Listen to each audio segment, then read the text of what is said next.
Israel और फिलिस्तीन के बीच जंग तेज होती जा रही है। खादर अदनान की मौत के बाद से ये विवाद खूनी संघर्ष में तब्दील होता जा रहा है। नतीजा ये रहा कि गाजा पट्टी की तरफ से दागे गोलों का जवाब इजरायल की सेना ने रॉकेट से दिया। देर रात हुई इस बारूदी बारिश के बाद अलर्ट जारी किया गया है।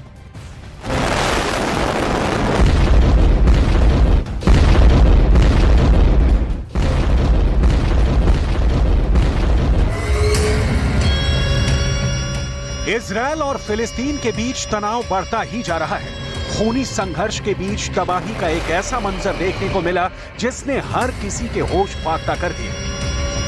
पहला हमला, दूसरा हमला, तीसरा हमला, चौथा हमला, पांचवां हमला, छठा हमला, सातवां हमला।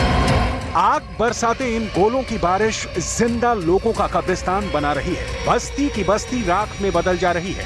इन हमलों के बाद दुनिया ने सोच लिया था कि जंग का नया मैदान तैयार हो रहा है, नए नए मोर्चे की शुरुआत हो रही है।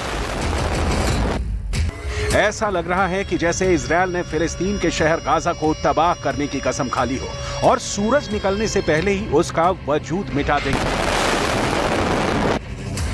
इजरायली सेना और फिलिस्तीन की तरफ से काउंटर अटैक रात भर जारी रहा। गोलों की आवाज ने रात के सन्नाटे को खत्म कर दिया। खतरे को दिखाते सायरन गूंजने लगे और डर के साए में लोग घरों में कैद रहे। गाजा में फिलिस्तीनी सुरक्षा अधिकारियों का दावा है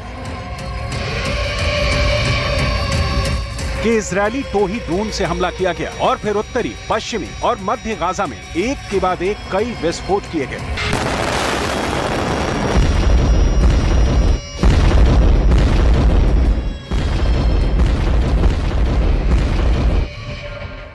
इजरायल और फिलिस्तीन के बीच विवाद हर दिन बढ़ रहा है। भूख हड़ताल पर बैठे खादर अदनान को इजरायल ने इस्लामिक जिहाद आतंकवादी समूह से संबंध होने के चलते हिरासत में लिया था।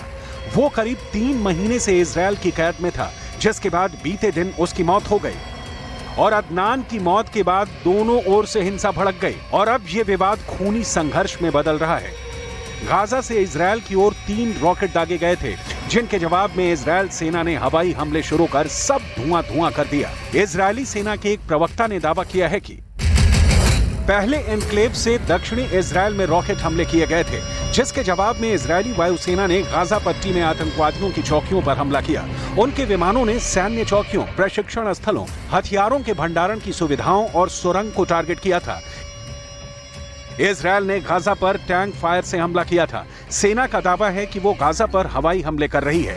वहीं फिलिस्तीन का कहना है कि इन हमलों में कई साइट को टारगेट किया गया है, लोगों को नुकसान पहुंचाने की कोशिश की गई है। इजरायली सेना ने हमास पर भी हमला किया है।